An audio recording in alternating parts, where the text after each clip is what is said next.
And a wonderful Tuesday evening, everybody. Chris McDonald with you on this Tuesday night, the very, very first day of April.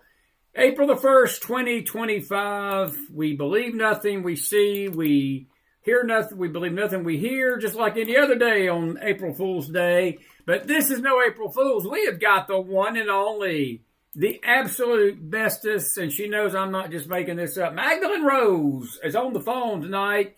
We're grateful to have my dear goddaughter with me. Hey, how are you, kid? It's good to see you. It's been a while. Great to have you back on the show tonight. I'm good. Thank you for having me. Well, it is my honor. You know, we've known each other, goodness, going on almost 5 years now, and you've been such a blessing, Mag, every time you come on, and I appreciate you. And I want you to be safe with this weather tomorrow. I'll just leave it at that. You're in an area where you don't want to, it's going to be pretty rough in the country. We'll talk about that after we talk with you about some other things tonight. Listen, I want to get your take on a few things. We got some very important races. One of the races in Florida has been called. One of the, I think it was Lemon's, Breitbart has called the race for him.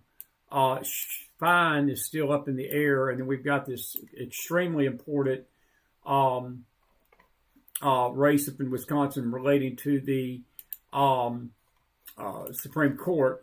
But I do want to ask you, that's it, what's his name? Jimmy Petronis, I'm sorry. I had Jimmy Lennon's on my mind. He's one of our top listeners, and Jimmy, sorry for that, but Petronis wins the first district.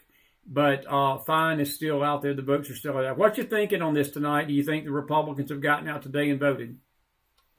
I think that they may have, but I think the reason for that isn't necessarily because Republicans are so actively involved in what's happening. It's more Elon's driving factor. And what's great to see is that Elon is not going to be one of those big political supporters who sort of takes the off-season off, because people like George Soros, for example, and Democrats, they often take off the off-season in terms of money and resources. They get publicity, they get celebrities and things, but they don't have that behind-the-scenes effort. So if we do win Wisconsin, and I'm not surprised we won Florida, I don't think anybody really was, but if we win Wisconsin, I think Elon should get quite a bit of credit for that. Why do you think that? What did he do that took it over the finish line? Well, just the amount of fundraising. I mean, he pretty much outspent everybody. The publicity he brought to it. I think the thing with him is if he is talking about it, conservative media will pick it up. And big figures in the past, people like Ben Shapiro, Candace Owens, they'll talk about politics, but there'll be a big race like this and they won't tweet about it. They won't share it out. Okay. And there's an account on Twitter that actually keeps track of whether or not these big conservative influencers have tweeted out. And they're like, Candace has 7 million followers or such. No tweets about Wisconsin. So I think Elon has sort of broken that barrier. You know, that's a great point. And it sort of speaks to this celebrity, I think, we overestimate the value of the celebrity. You mentioned Candace Owens. I'm not a big fan of hers, but Charlie Kirk, I'm not a Charlie Kirk supporter, but I'm also not a hater.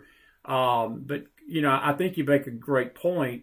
They're conservatives in name only many times, because to me, Magdalene, it's what you do. It ain't what you say. It ain't what's on your Twitter handle. It's what you say and what you do to back it up, what you're saying. And, that's a great point. And I will give Elon a lot of credit. You're right. Do you think that he is, why do you think the country is split on him, and even among the right? Why do you think that that's happening? Well, I think because he's confusing people. And if you think back to 2015, for example, Elon Musk is sort of like heralded as the great liberal savior. He's building electric cars. He is an environmentalist. He's paying attention. He's socially liberal. So I think leftists are confused because they were told to love him. Many did. Many bought Teslas. Many defended him against conservatives. And then he made this abrupt switch. So half the country was used to singing his praises, and now they, in their minds, can't. And the other half of the country is just happy he's along for it. And I think that's a very confusing thing for people, especially leftists, because once leftists believe something, they don't really switch. They don't pivot. There's not a lot of critical thought there. So for them to suddenly have to hate Elon Musk, I think it causes a lot of internal conflict. Yeah. We just got word from Breitbart that Randy Fine has won Florida special election, Florida 6. So as you said, I don't think it was much surprise. The media was trying to act like this race was close.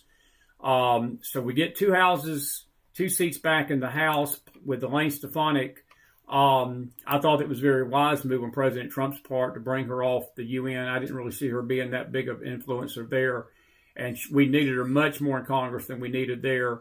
Where does this put the House? Do you think that we have a little cushion now to maneuver, or do you think it's still going to be razor thin until 2026? Well, it will be razor thin, but it's a different type of razor thin. There's razor thin when we can't get anything done, and then there's the case of where there's a little bit of wiggle room. It never made sense to me to pull Elise Stefanik out of Congress with how narrow of a margin we had, and I think it's a sad thing for her because now she has to operate knowing that she was meant for something bigger in this administration. And that's a very frustrating thing for her. Yeah, I'll agree with that. What's your thoughts on Le Pen over in France? I hadn't talked to you in quite a while. We got a lot to talk about. I'll just sort of give you these rapid-fire bullet points. Before I go, what's your prediction in Wisconsin? Do you think we get across the finish line with Schimmel? I do. I think we're going to get there, but I think it'll be close. Okay. Unless they steal it, and that's another discussion for another time. What's your thoughts on what happened to Marie Le Pen? I thought it was a very dangerous precedent that the French government set. And, I saw an image today of Zelensky and Macron, and they're both dictators. Maghdalen, they both jailed their political opponents. Zelensky won't even have elections, and Macron's basically, this sham embezzlement trial. And you and I both know that if Marie Le Pen was not as populist, just like Trump, they wouldn't have waged this lawfare against her like they did, would they? No, they wouldn't have. And I think it's important people understand what Marie Le Pen is going through is in many ways what Trump went through in terms of these accusations and these convictions. Macron gives the impression of being this man for democracy, and I think Americans buy into it, and it just isn't true. And so what he's done with France, it does set a bad precedent. But even more than that, it shows that he's worried that if the people of France were allowed to just pick their leader, they would pick the right wing. What does that say about how France is going? A super liberal country, a country with very little conflicting feelings, I think, in terms of social policies, is suddenly leaning right. And that's because of immigration. It's because their culture is being erased. And I think in a lot of ways, the right wing is no longer being suppressed in terms of don't say it, it's bad, we can't say anything about immigration.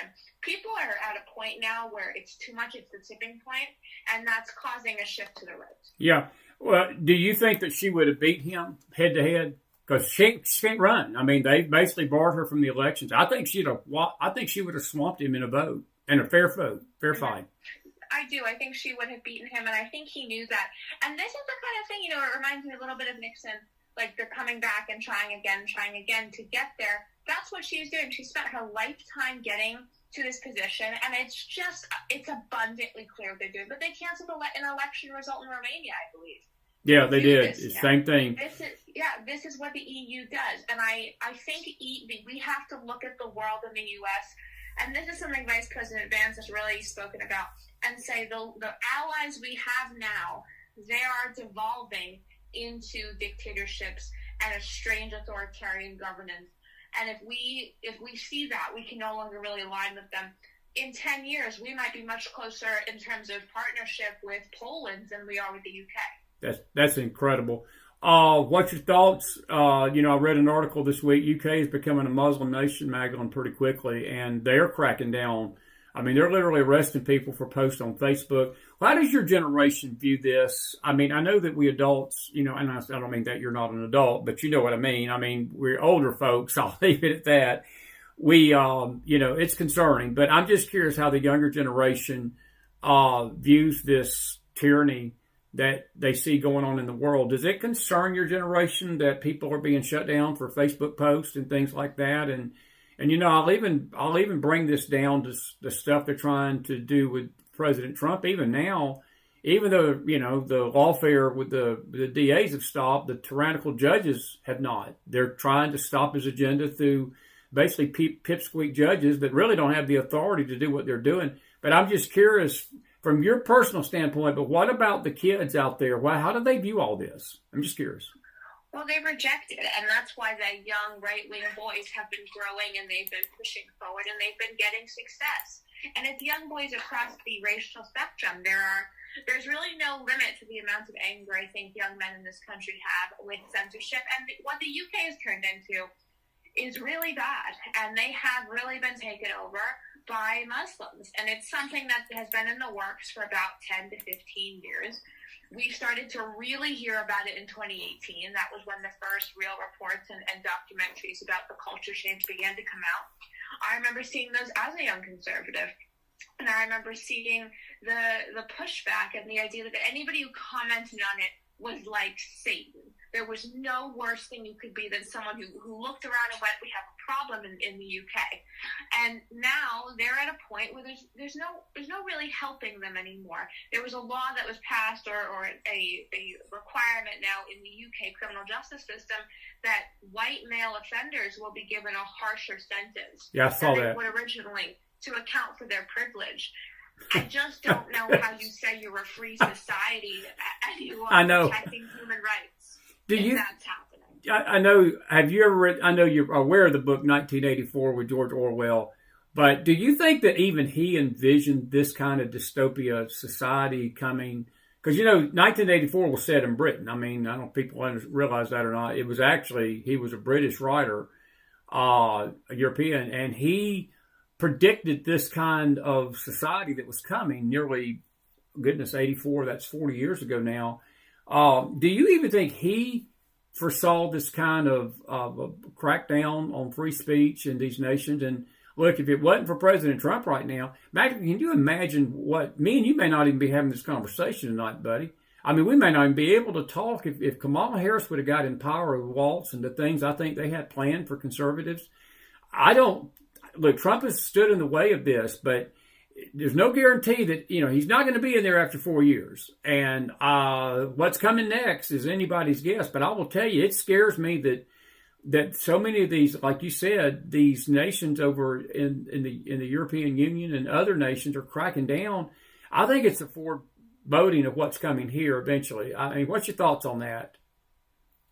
Well, I think one of the problems that we had originally in the U.S. was that people bought into the idea that if you got to the highest levels of government, you couldn't be evil. You couldn't be trying to destroy America. And that was not the case. That was not the true position. I think one of the problems that Democrats have is that people now love Trump. So Trump's stamp of approval on somebody is not just politically advantageous, it is a game changer in the course of that person's whole life story. So I don't think Democrats are going to have the success they think they're going to have in the next election cycle. And I say this, if they lose in Wisconsin tonight, I don't realistically see what their plan is going forward. If they can't win in Wisconsin with being the party of opposition currently, what are they going to do? And that's a real question for them because I don't see how they could fix it. Explain to our audience, because I know you're a very acute political student and political. That's why I bring you on. I should bring you on more, honestly. We're going to start having you on a lot more this year. Why is Wisconsin so important? Because I know there's some people that hear us talk about Wisconsin tonight. I was really hammering it today on the radio show. And by the way, you're going to be a guest on our radio show soon. You just don't know it yet, but we'll get you there one afternoon. But I do want to ask you, why is Wisconsin important? It has to do with gerrymandering in these districts, and they're trying to steal the House through this back row Supreme Court justice, ain't they? Well, it's important because it's a swing state and because it's the toughest swing state, I believe, for Republicans to win. I think it's a nightmare. I think it is a state that trends societal-wise very much towards Democrats and liberalism, but then we have Republican resurgences within it. So it's a very complicated place to win. And I think that it requires a level of dedication to behind-the-scenes organization that if you don't have the right person in charge of it, if you don't have Reince Priebus, for example, then you're not going to win it. And this has been a troubling thing for Republicans for a long time. There's a lot of people in Wisconsin who do not like Donald Trump. There's a female population there that does not support him. That's always been something to overcome. But if we lose Wisconsin, to me, that's sort of like we're going to unravel a little bit. And it's just, we just shouldn't be losing anything. No, I agree. The way they ran the country for 4 years and the travesty and the lies. There's no clarity on why we should lose anything going forward that's not a deep blue seat. What is your thoughts and the youth vote on these tariffs? I know that this is an economic matter, but it's very important to our nation, and we got a story we're going to be dealing with tonight. Israel today basically removed all tariffs from all U.S. goods, and the anti-Semites went nuts because they were saying, well, why is Israel tearing up anyway? You know, like no other nation ever puts tariffs on America except Israel. I mean, it was just insane what I saw out there. But that's another discussion. But in general, are you on board with what he's doing? I personally think, Maghdalen, he is not doing anything but protecting America with these tariffs. Now, nobody wins. There's going to be pain on both sides. But he's sending a message to these countries that, you know, if you're going to screw us over, don't expect us to lay down and let you do it, because it's not going to happen anymore. Because that's what, as you mentioned, the 4 years before us has been hideous. And it's really going back longer than that. But it really was exasperated by Joe Biden and Barack Obama for these nations to take advantage of us. And Trump's saying we're going to stop it right now. One way or the other, we're going to stop it. Yeah, I think the tariffs are necessary. And I think it's interesting because people don't want America to advance America's economic interests, and yet they want us to guard them in terms of our military. How do you think you pay for that? It's a very strange thing because, for example, with EU countries, I often see EU leaders be like, well, he won't protect us, so we're going to do it ourselves. As if that's, like, bad. Like, I don't understand why they think we're going to be, like, insulted, like, oh, you win because you're guarding your own people. You should be guarding your own people. I'm all for international collaboration and coordination where you can.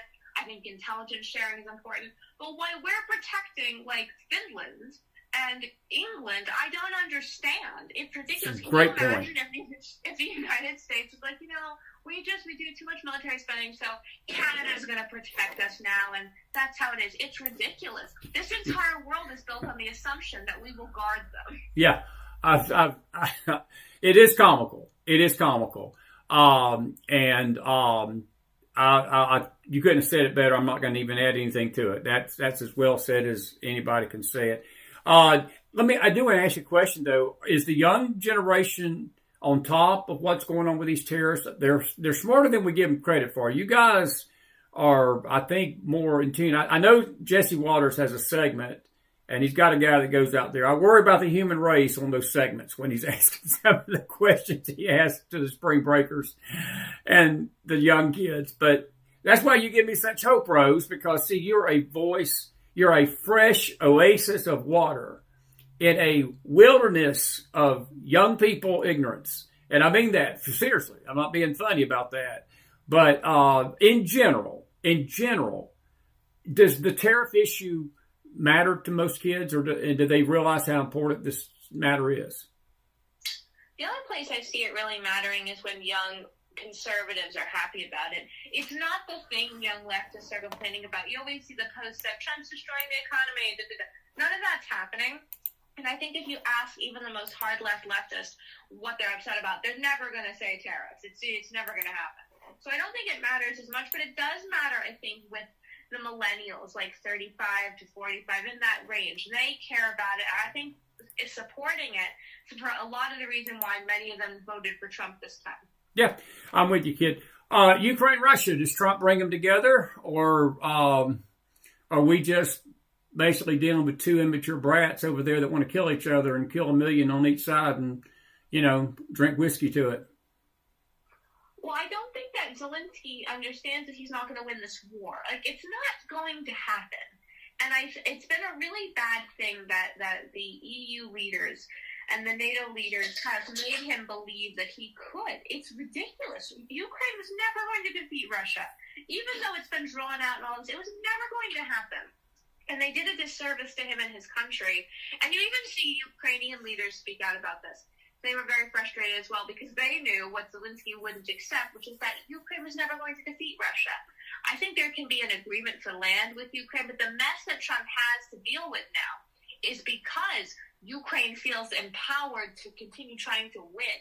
So I think when Trump and Zelensky had that blow up in the Oval Office, first of all, it's because Zelensky's been treating Vance and Rubio terribly and been disrespecting Marco Rubio. Absolutely. The entirety of the administration at that time. Rubio shared that Zelensky just changes his mind about statements. He just goes back. He tells lies. He says one thing and then he tells the media another thing. So that blow up to me was in large part because Zelensky is delusional, and Zelensky is also mean and nasty on the world stage. He's not this endearing figure that everyone's bought into. I don't think Putin will win outright, but the idea that Zelensky will be victorious at all is ridiculous. Yeah, does the young generation see Zelensky as a hero figure, or do they see through his act? Because it's strange that you said that, because we got a lot of adults that don't. And when I say adults again, I'm talking about older folks, because we got a lot of older people that think he's the folk hero, that he's some kind of folk hero and he's doing the world a favor by standing up to the great evil Vladimir Putin. And again, I'm not saying Vladimir Putin ain't all these things, but I will tell you what, he's not the devil that we've made him out to be. And I do believe that you're right. He's going to win this war, but Trump's trying to keep them from killing each other. But how does the young people view that? Well, nobody has any patience for Zelensky. And I would even say more young people view Zelensky for what he is than older people do. Young people look at him and go, oh, he's a grifter who loves TikTok and Instagram. And older people look at him like he's a hero and he's defeating, dictators and things. I think that young people, by and large, have been one of the driving factors in Trump's position towards Zelensky, because Trump knows that young people look at it and go, this wasn't a natural disaster. This isn't like we were sending money to Haiti after an earthquake. Zelensky didn't pay attention, refused to accept the reality of what was going on in his country for years. And let's not forget, Ukraine's main export before this war was surrogacy to American and white European couples. That's what they profited in. This was not a highly moral place. One of the most corrupt countries in the world. So young people know that, and they're very disturbed by Zelensky. Let me ask you about and I'm not going to spend a lot of time on this because I just think it's stupid what is happening with it. But this Signal Gate, Ted Cruz came out today and said that this effort to take down Trump failed utterly. Mark Levin is even going further. He's saying that Goldberg might have even exposed himself to criminal liability. And then CBS took a poll right after this thinking that Trump's approval rate was going to take a dive, and it's actually went up instead of down. 60% of actually the people and actually agree with Trump on the illegals thing, and I'll get to that with you in a minute. What is your take on the Signal Gate? I thought it was the biggest joke in the world for people to make a big deal about it, even though it was a mistake. I'm not going to say it wasn't a mistake by Waltz. They should have never had the guy included, and there's a lot of questions about how he got there. But I'm just curious how you feel about this, because it's a waste of time. It was just a waste of, but it was anything the Democrats could get. They're looking for anything, and that was their noose for a week. They thought they had Trump to hang on, and they couldn't do it.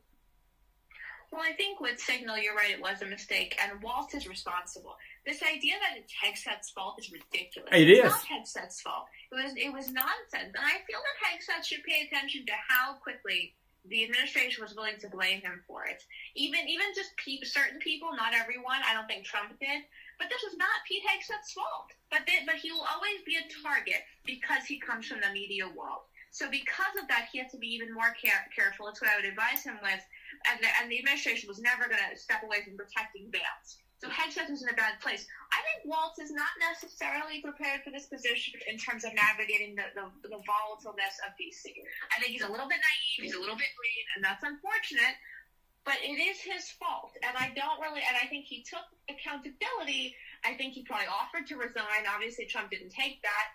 But in general, the idea this is Pete Hegseth's fault was ridiculous. But it shows you, within that administration, who the left fears the most. And it is Pete Hegseth, because I think he could be a contender for either the VP spot in 2028 or, depending on how Vance does, even the presidential spot. Wow. You think Hegseth would go beyond DeSantis? Yeah, I think Hegseth is probably the person Trump looks at and sees the most of himself. And Trump said this thing when Hegseth was in his confirmation battle. He's like, look, if we can get through this, who knows what else he could do? You know, there's no real cap to it. He, in terms of background, is similar to Trump. He's had a bit of a messy personal life, been very successful, always been focused on the same things within his niche. To me, I think Pete Hegseth is very electable. I think he's charismatic. And being defense secretary gives him a lot of legitimacy. If I'm Donald Trump and I'm looking at people who could succeed me in 2028, I would see Vance and Hegseth as the two best options. Corey Aguilar, good to see you tonight. She's got a great comment. She says, we can eliminate the federal income tax if we tariff these other nations. I think that's pretty, I'm all for that. I think everybody in Mississippi is saying, yeah, we totally agree. Their state got rid of their state income tax tonight.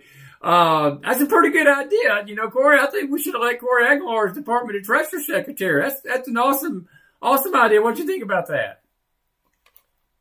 I think that would be great. And I think looking at the current administration, there are a lot of people in that administration who we might see, you know, past this Trump time. This is the kind of thing where I think Marco Rubio could grow into one of those secretaries of state that Republican presidents just keep on, a little bit like Kissinger. They're like, oh, he's just really knowledgeable. Just leave him there. Just let him stay. And I see that trajectory, especially if you have Hegseth in. I can't imagine Hegseth would want to switch out Marco Rubio. Yeah. Like it doesn't. Who do you replace him with? So I think there's a real contender there for a high office. You don't think DeSantis is going to come to the forefront in 28? I've always sort of thought that he would be the president in waiting after Trump. I mean, look, I think he hurt himself a little bit by doing what he did in 24, but people have a short memory. And at 28's coming up, and if the Democrats may actually they may toss their hat in the ring after this, because if they're saying what I'm hearing tonight, the dream team, according to the Democrat pollsters, is Jasmine Crockett and AOC. So I beg them. I just beg them, please put that ticket together. We're okay with that, you know. But what's your thoughts on DeSantis? I actually like him. I think he's done a heck of a job in Florida. I know there's people out there that don't trust him. But I've come to find out people don't trust anybody, you know. And I mean, I hear all this Bobby Cock about, I don't trust Pam Bondi. I don't trust, you know, this one. I don't trust that one. I don't trust this one. I don't trust that one. All nauseam. We ain't going to trust anybody.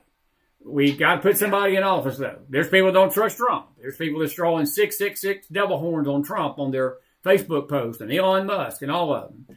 And, you know, we live in a world that is, not in a world that we won't. But you're going to have to put your faith in somebody, because you're going to have to vote come November, or you're going to have a literal liberal hellhole that we've never experienced. And Maghdalen, I think revenge is coming. If these liberals ever get back in power, they are PO'd so bad right now. Let me tell you something. They are going to unleash holy hell on every conservative they can find. They're going to put all of us in jail, to be frank with you. Yeah, I mean, I think that one of the things that Trump is looking at here with DeSantis is that DeSantis really hurt himself by running, and not because it made him look disloyal, which it did, but because I feel like America looked at him and just passed. And that's a very hard thing. It's a difficult moment in politics when people move on, and you're not just like retiring as president like Obama or Reagan. It's a hard time, and I think DeSantis has a battle in that his wife is a great advisor to him, and I don't get on the Casey DeSantis hate train. But I do think that she is very difficult to share ideas with. And that's been the reporting. I've spoken to people in that orbit. It's fine to trust her, to believe in her. If she doesn't influence policy, that's all fine. But to win a presidency, you have to, in some way, accept that there are people who know more than you in certain aspects of politics, whether that's strategy, marketing, digital services. That has to happen. The people who win presidencies, like Bill Clinton, accepted that James Carville knew more than him. He accepted all of these things. Trump greatly accepts people know more than him in certain areas. I don't think Casey DeSantis accepts that. And I think that DeSantis is going to have a problem really running a cutthroat campaign, especially if she's at the forefront. She also doesn't have high favorable ratings outside of Florida. He has an issue in her, and that's an unfortunate thing, because I think they're a great couple, and I think they're a great role model couple. Well said. That's very well said. A couple other quick questions from you. Thank you for coming on tonight. I always get a lot out of your take on these things. What is your opinion on what's going on with our courts right now, this judicial tyranny. Before I get to the judicial, I've got to ask you about the dumb blank that was in for Senate today. Cory Booker, his rant, 13-hour speech, as if anybody was listening. I just like a shake a knot in these Democrats. And, of course, who is, God forbid, it's like Senator Kennedy from Louisiana said, when your opponent's kicking their own ass, you just continue to let them do this. But does that not make the Democrat Party and Cory Booker look stupid? And people, they act like that people care what they're saying. I think we've turned them off, Maghdalen. I think we've turned these politicians, all of them, both the left and the right, we've turned them off. Look, I'm not happy with these hearings about these judges. Look, we don't need hearings in the House to tell us that the judges are using tyranny to try to stop an agenda that is not their role to do. I don't need to have Jim Jordan scream into a mic for an hour today. I already knew everything he said was true. Get it done. Do something. Don't scream it. We know what's going on. Do something. And that's what Cory Booker was up there trying to do. Like his 13-hour rant's going to make a difference. It ain't. No, and I don't really understand what he thinks he gained from that. Cory Booker is not going to be president. And not like how Nancy Pelosi said that Trump is going to be president. He's just not going to be president. It's not endearing. He's not endearing. I don't think people like him. And I remember when he was running last time, it was really clear that everybody was going to pass on him. And I think that was hard for him. It was hard for him to accept. But he's not Obama 2.0. He's never going to be Obama 2.0. And it would serve him better to try to become the lion of the Senate for Democrats, which they really haven't had since Kennedy there, than to try to push these aspirations. It's a bad fit, and that's okay. You're still a senator. You're still very powerful. But I think Cory Booker is once again trying to have a standout moment like he did during the Brett Kavanaugh hearings. Those things don't help him. I don't know why he thinks they help him. I think he has bad political advice. I mean, maybe not in terms of this filibuster, this speech, because it did get him in the news and it hasn't happened in a while. But in general, what is he doing to better America? And that's kind of the question voters are asking post-election because they feel like Biden did so little to better America. Do you think this new book that's coming out, when everybody's sort of throwing Biden under the bus, is going to confirm anything that we didn't know already? Or do you see any kind of huge revelations? I saw where Hunter Biden turned his law license in today. I'm wondering, what is your thoughts on Bondi? I do want to ask you a question about Pam Bondi. I personally believe, I know that there are people out there that don't agree, and that's fine. It's what the world goes round, is disagreeing with Chris. Da da da da da da da da da da da. Is there a song like that? Yeah. But I like Pam Bondi. I think she has done in 60 days an excellent job. She's not gotten everything done that people want her to do, and it's like people that say those things, they have absolutely no clue about the justice system and how it works. And I just take those people with a grain of salt. I toss that in file 13, and I'd say to Pam Bondi, do your job. You got people out here that understands how the law works, and they got people that understands. And most of the people that don't like Pam Bondi, it's conspiracy thoughts that somebody has put in their head, or some kind of blank, idiotic thinking that they get, and this fog that we get on the right, because somebody don't fix everything in 24 hours, then they're not doing their job, which is a bunch of crap, and which just the way people are. And I don't mean to sound so crash about it, but it frustrates me a little bit because, look, even Trump himself has not been able. He's got 60 days in. Maghdalen, we ain't even past the 100-day mark, and people are expecting things to have been fixed in 60 days. This country has had problems for 50 years that ain't going to get fixed in 4 years. But what's your thoughts on Bondi? I think she's done a great job. Look, she's calling for the death penalty tonight of this United Healthcare CEO worker. And you know what scares me out there is you've got people on the right and the left that are making Mangione a folk hero, like he's done the country a good thing by killing the CEO. Yeah. They're calling evil good and good evil. Go ahead. Well, she's not weak. And I think that's what's been the miscommunication here is that she's weak. She's never been weak. She might not have media savviness in the way we'd like. I will give her detractors that. But she's not weak. And I really thought she could do the job. And this is my criticism with Matt Gaetz. I didn't really understand how he knew enough to do that job. That's right. It didn't make sense. I didn't think he had the experience. I thought he would try to do his best.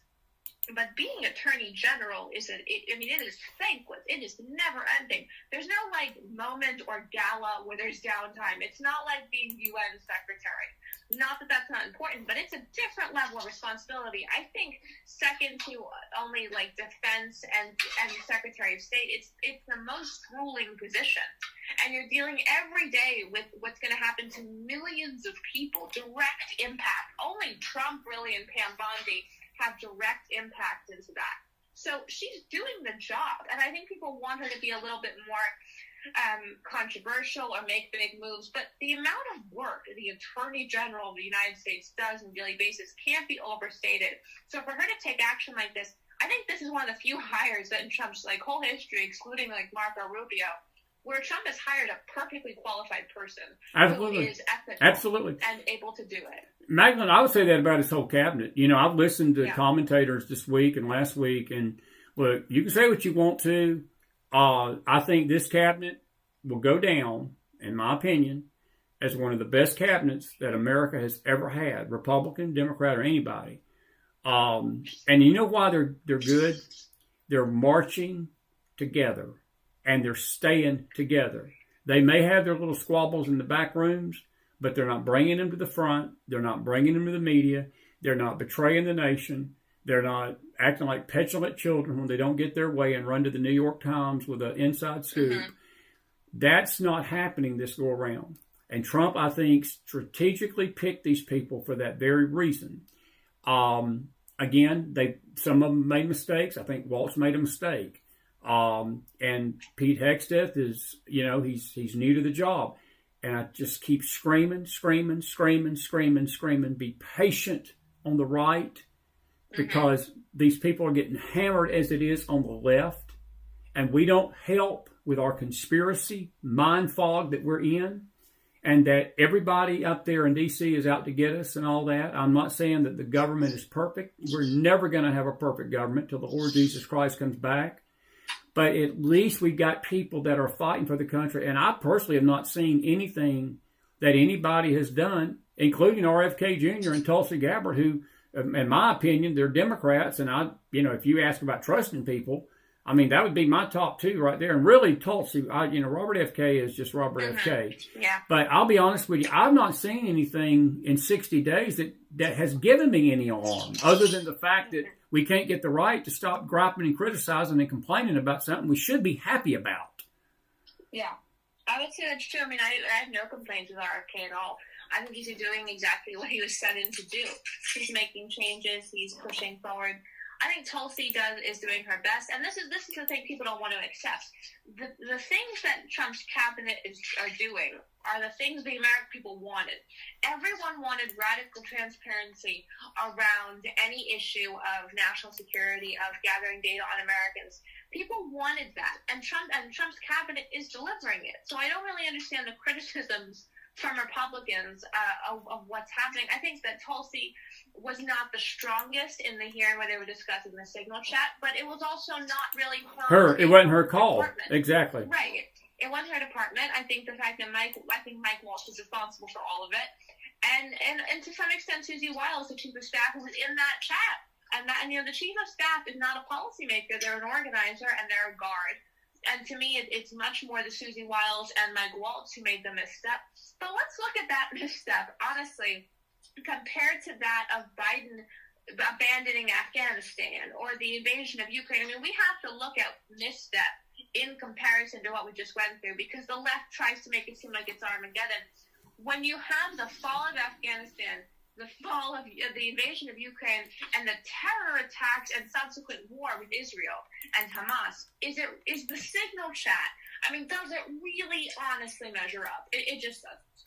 How bad does this situation? I've got an update from Gateway Pundit. Crawford is up 55-44. Now that looks like with 16% of the vote counted. Cedric, I don't think that they've called the race yet. It's very early. This was just at 8:26. That was about an hour ago. With 16% of the vote in. She's up 55-44. Shamel was actually up 55-44 just 30 minutes before that. So these are figures. Have you heard anything? I've not seen anybody call that race whatsoever. Magdalene, have you? I haven't. I know that ballot initiatives for conservatives are doing okay, but it does seem like it's trending to not have victory there. And this is what I mean about Wisconsin. And Republicans often disagree with me about this, but Wisconsin is a nightmare. It is the state I would never want to be responsible for winning if I was on a presidential campaign, because it's a nightmare. They have a huge amount of teacher union power that flows through Wisconsin. The money is massive. They have a huge amount of problem with women who vote Democrat who are angry at Republicans constantly. What is needed to win Wisconsin as a Republican is being, in some ways, a very soft-spoken person who Democrats forget that you're there a little bit. And that's something that Trump is not. I mean, look at Scott Walker, for example, in Wisconsin. He won because of who he is and his temperament. If you don't have that temperament, it's very hard to win in Wisconsin. Well, we just had an update, actually 40% now, and she's pulled ahead quite substantially. It's 57-43, so Cedric may be ultimately right. They may be calling this pretty soon. And what's going to happen, they're going to have a 4-3 liberal control over the courts, or it will revert to a conservative majority. Do you see them trying to draw these congressional districts in a negative way if she gets in? Yes, definitely. They will do that. And that's the danger of having Democrats in power. Democrats should never be in power, not after what they did the last 4 years. It's ridiculous. If a Democrat's in power, it's because a Republican messed up or the election was stolen. But that's not the case here. The problem is Wisconsin is a nightmare. It has always been a nightmare. And we've never really tried to solve why that is. And I think, so for example, in 2028, in that team, let's say it's Vance Hegseth that's the ticket. They're going to do well in the Rust Belt. The Sun Belt will like them. But those Midwest areas, like Wisconsin, are going to be a problem because Wisconsin has too much teacher union money in it. That needs to be dismantled for us to have an assured victory or an equal playing field in Wisconsin. Yeah. Well, I think it's going to be curious about the turnout, too, because, see, the turnout was the issue in Pennsylvania. They only had 28% voter turnout. This was not the case. There was a huge turnout for this race in Wisconsin. So it has a lot to say. Kid, I could keep you all night long. We're going to have you back on soon. We may even pull you back in this week or first of next week. Listen, I'm going to be hollering at you maybe to come on the radio show one day with me. Listen, I appreciate you coming on. Any final thoughts? Anything we need to be aware of that's going on out there in the world of Magdalene Rose? Well, I would say one takeaway is if we lose in Wisconsin, it's not the end of the world. However, it is a symbol of the fact that we have not destroyed the left. I think that young conservative influencers have made it seem like we vanquished them, like Voldemort, and that has not happened.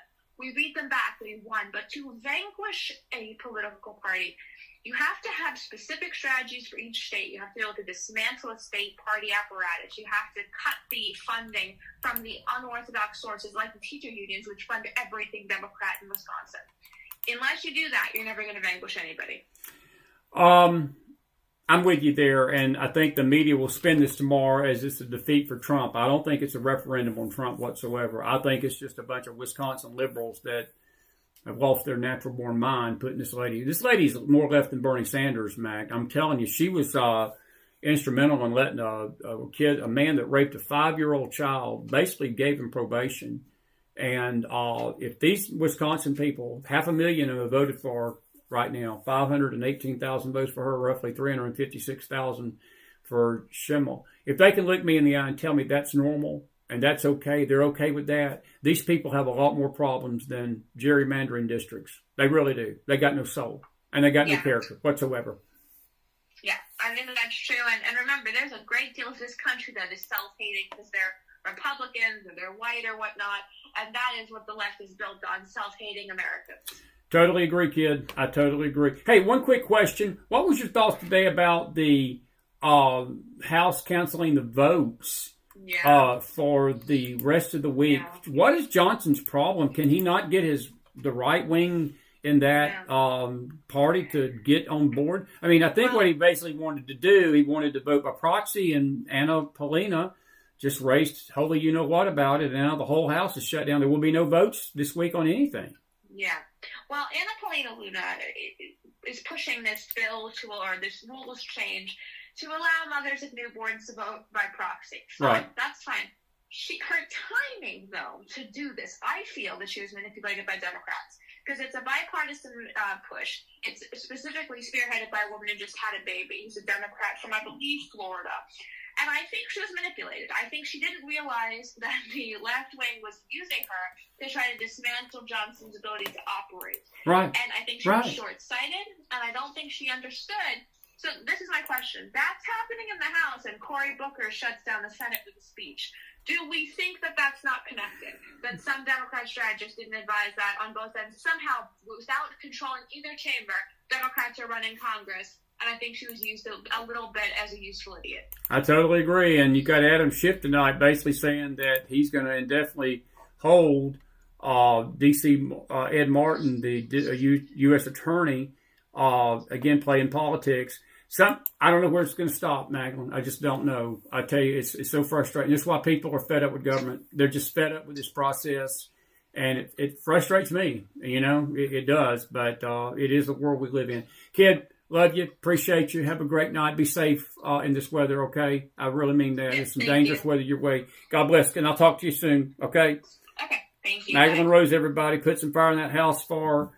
That's my goddaughter. She's like my own flesh and blood, to be honest with you. If I had a daughter, I'd want it to be Maghdalen Rose. Honest to God. She is such a good kid. And I really, really appreciate her insight. And I hope you do too. And crazy stuff. Crazy world we live in.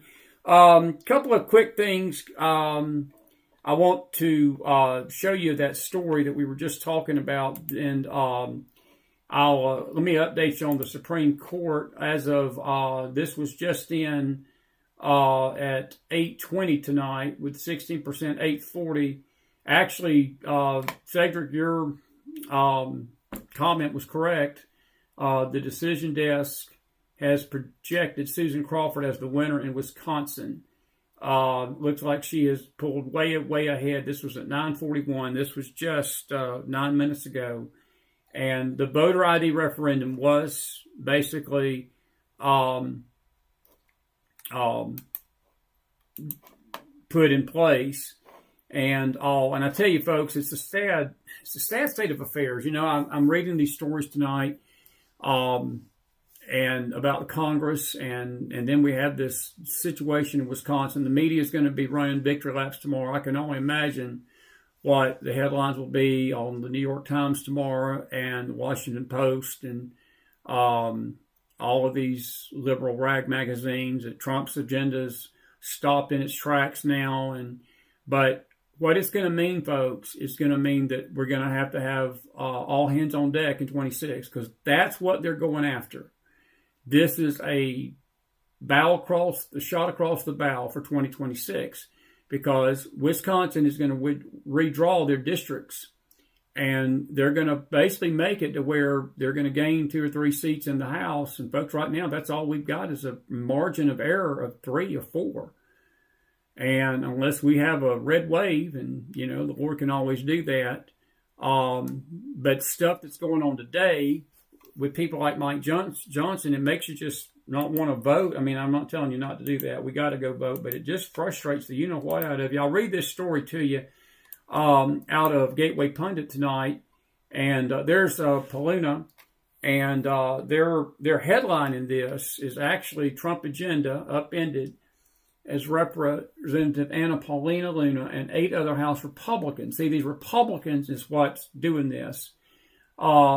They joined Democrats to derail 2 critical bills due to proxy voting feud. It's a feud. And a handful of Republicans decided to put themselves first and derail Trump's agenda for at least a week, all because of an obscure issue few people in America care about.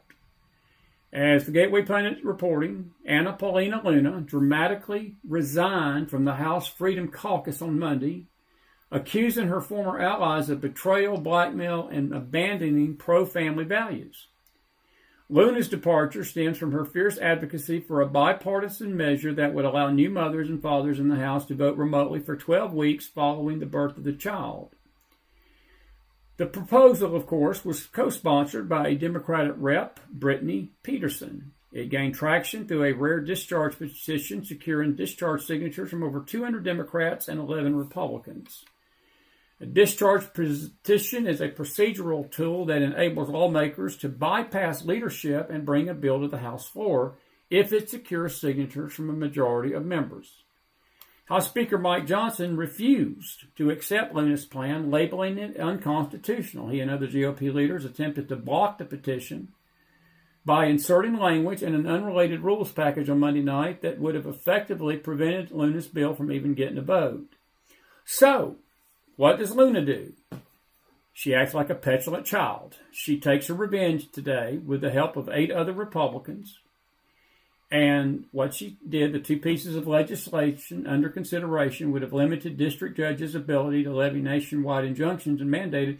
She basically stopped the House from stopping the judges by arguing over something, as Gateway Pundit said, that most Americans don't even care about. The radical left's most effective weapons are their ability to steal elections and frivolously do lawfare. Now Democrats can breathe a sigh of relief at the fact that the GOP is in disarray. Go figure, the GOP is in disarray and cannot pursue any further floor action for the rest of the week. Quote, "It is a very disappointing result on the floor. There are a handful of Republicans joined with of all the Democrats to take down a rule. That's rarely done. It's very unfortunate. That rule being brought down means we cannot have any further action on the floor this week." I hope that Paluna is proud of herself and expected. Democrats erupted in applause after the vote failed.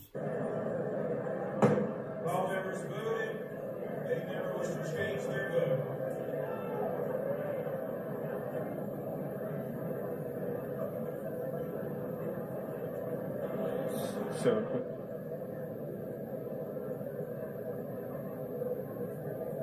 On this vote, the yeas are 206, the nays are 222.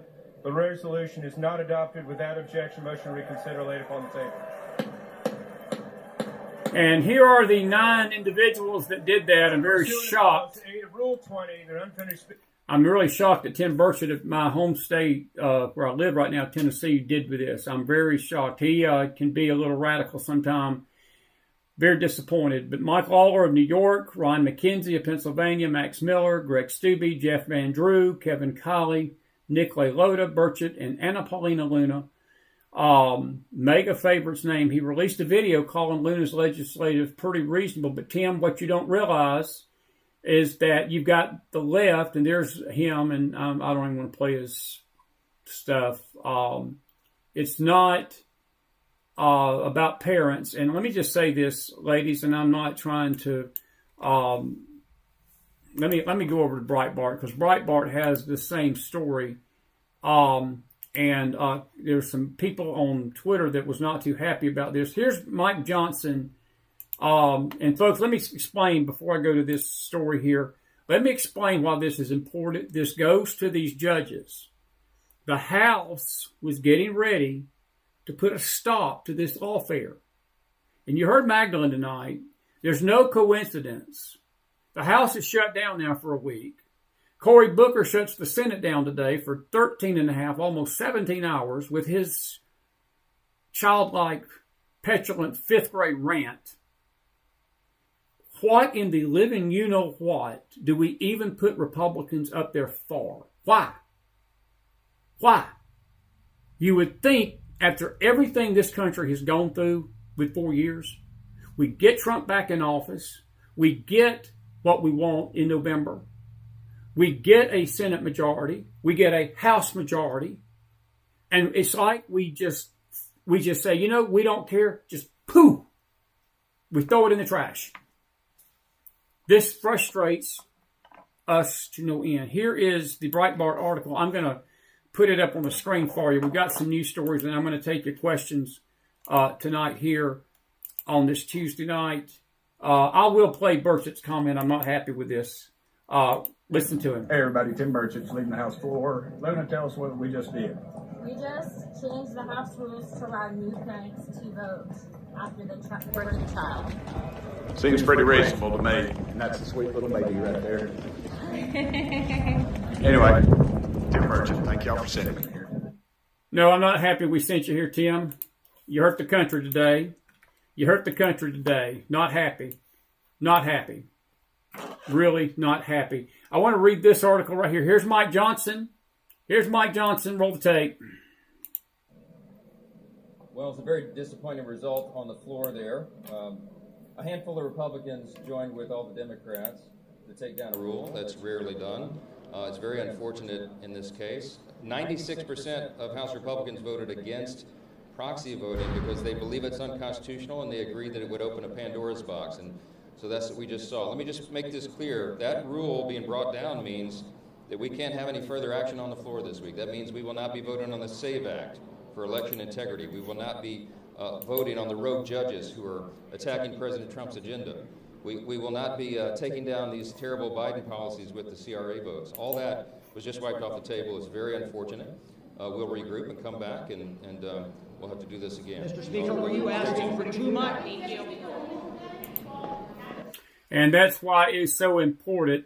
And again, Luna, there she is right there, and she's saying Republicans have had the majority as well as the ability to bring legislation to the floor on election integrity for rogue judges for months, yet at the last minute leadership chose to tie my discharge petition to a rules package that would permanently paint me as the victim. You are, Luna. You know, at a time this could have waited. Yeah, I agree. I mean, you know, for a while we've it's had ridiculous. the majority and we've had the ability to bring legislation to the floor on election integrity and also to call out rogue judges.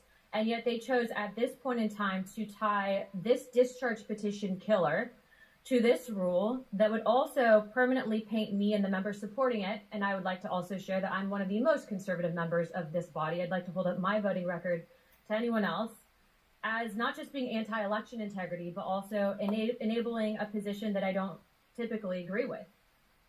That in itself, I would say in this entire process has been the most disappointing, especially from among my party. And I disagree with that. This was not the time to stand on a hill and die about proxy voting for mothers. Listen, we respect mothers. We respect the fact of these fathers. But tell you what this is going to do, folks. Proxy vote is when you're not there. So now they've changed the rules. And the Dems love it because they don't have to show up. They don't have to show up to the House. This is going to come back to bite the country. It's going to come back to bite the House. But, Anna, I hope you're happy. Kim, I hope you're happy. I hope all you Republicans that we got one for the Gipper tonight are happy. And, you know, we've got some comments. I thought I had an article about the comments, but I'll find it. Cat Turd, some of these other ex-post people are just like shaking their head at this. You know, and again, it's an issue that 96% of the Republican Party voted against tonight. 4% brought the whole House now. And, folks, that's just politics. And that's why it's sickening to me. And, Geraldine, you're right. People have a short memory. People have a very short memory. It's what scares me about our nation. It's what scares me about our nation. It scares me about the right. It scares me about these conservatives. I don't think we care. I don't think we get it. I don't think we still, after everything we've been through for 4 years, I do not believe the American public gets it. I don't even think the church gets it. I don't think anybody gets it. I'm not saying I get it totally, folks. I'm not acting like I'm a know-it-all because I don't know it all.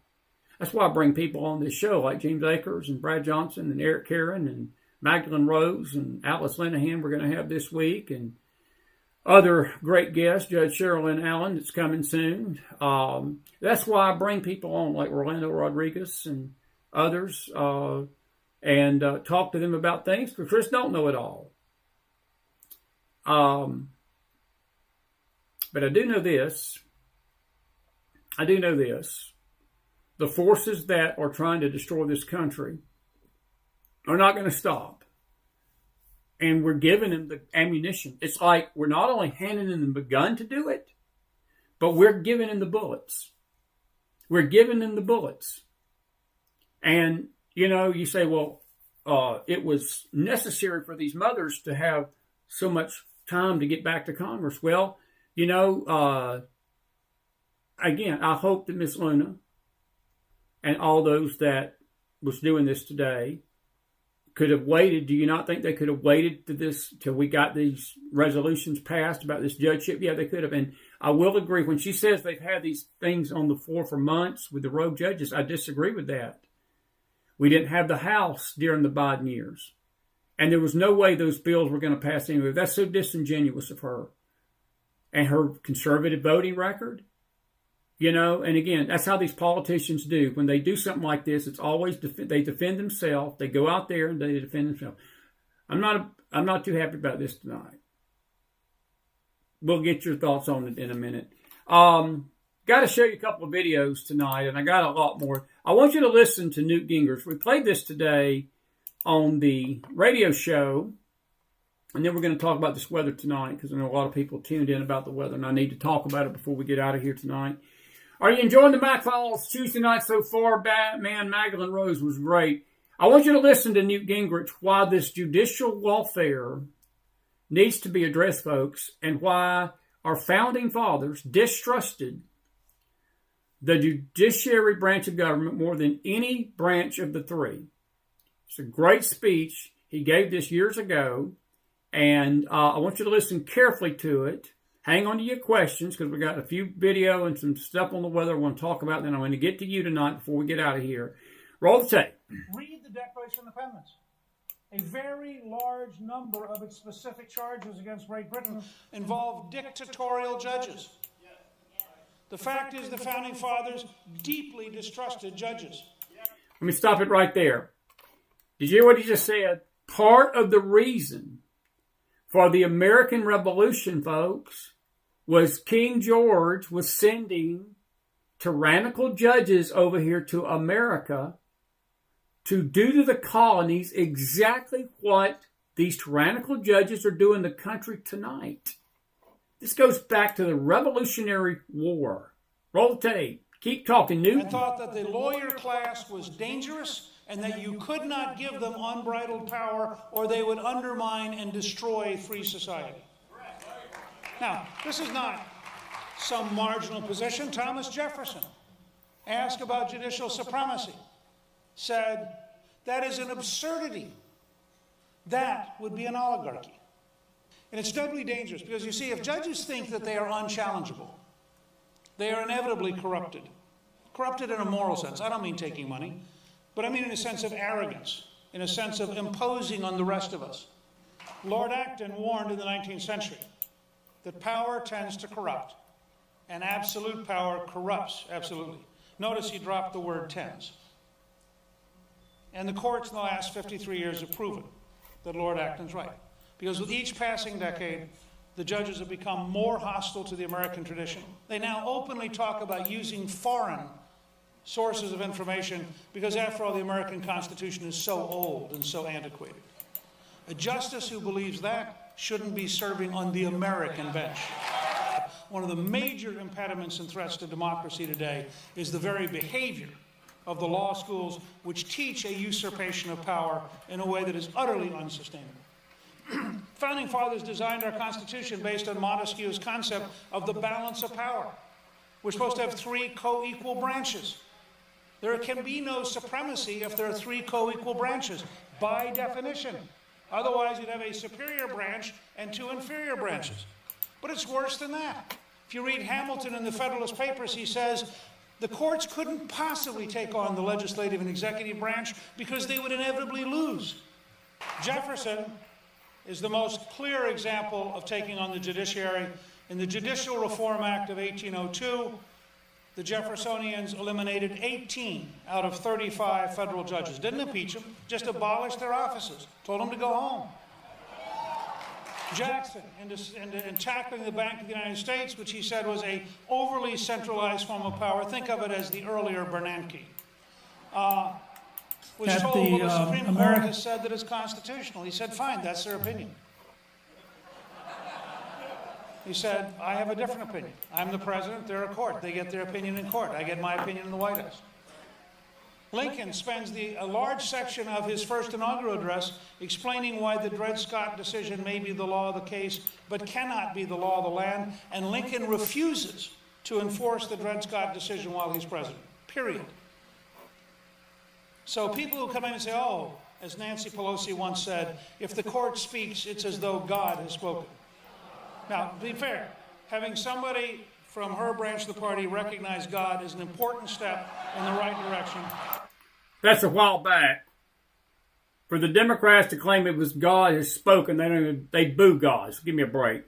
But I'm going to tell you this. I'm going to go ahead and say it right now, folks. The Supreme Court's not God. Supreme Court's not God. Let me say that abundantly clearer and louder tonight. The Supreme Court is not as God has spoken. I would disagree with that. Newt was making a point. Nancy Pelosi's a drunk. And the question of national security in the last few years, the courts, I think, have become virtually out of touch with reality. The idea that the courts are now going to take on responsibility for defending the United States is a clear and fundamental violation of the Constitution and a fundamental violation of the executive branch's power, and the Congress should pass a law repudiating every interference of the courts in national security issues and returning them to the Congress and the President where they rightly belong. In 1942, a group of German saboteurs were landed in Florida and Long Island. They were all picked up within 2 weeks. Roosevelt brought in his attorney general and said, they will be tried in a military court. They will be executed. It should happen within 3 weeks. And tell the Supreme Court if they issue a writ of habeas corpus, I will not honor it, and therefore they should not issue it. I am the commander-in-chief in wartime. They aren't. Congress has the power to limit the appeals, as I mentioned earlier. Congress can cut budgets. Congress can say, all right, in the future, the Ninth Circuit can meet, but it will have no clerks. By the way, we aren't going to pay the electric bill for 2 years, and since you seem to be rendering justice in the dark, you don't seem to need your law library either. Well said. This is, by the way, I am paraphrasing Hamilton in the Federalist Papers, in which he is defending, he says flatly, the judiciary is the weakest of the three branches. I mean, this modern model is just totally opposite the American tradition. And it's totally opposite the Constitution. But let me tell you why this is important tonight, folks. What happened today in that Congress, just gave them the power to keep doing what they're doing. That's why the story with Luna and this bunch is so important. They basically gave a carte blanche ticket for a week. Tell the courts, keep doing what you're doing. And they tied the hands of the whole House. Cory Booker tied the hands of the whole Senate. Do you think it's a coincidence? I think Maghdalen was on to something tonight. No, it's not a coincidence, folks.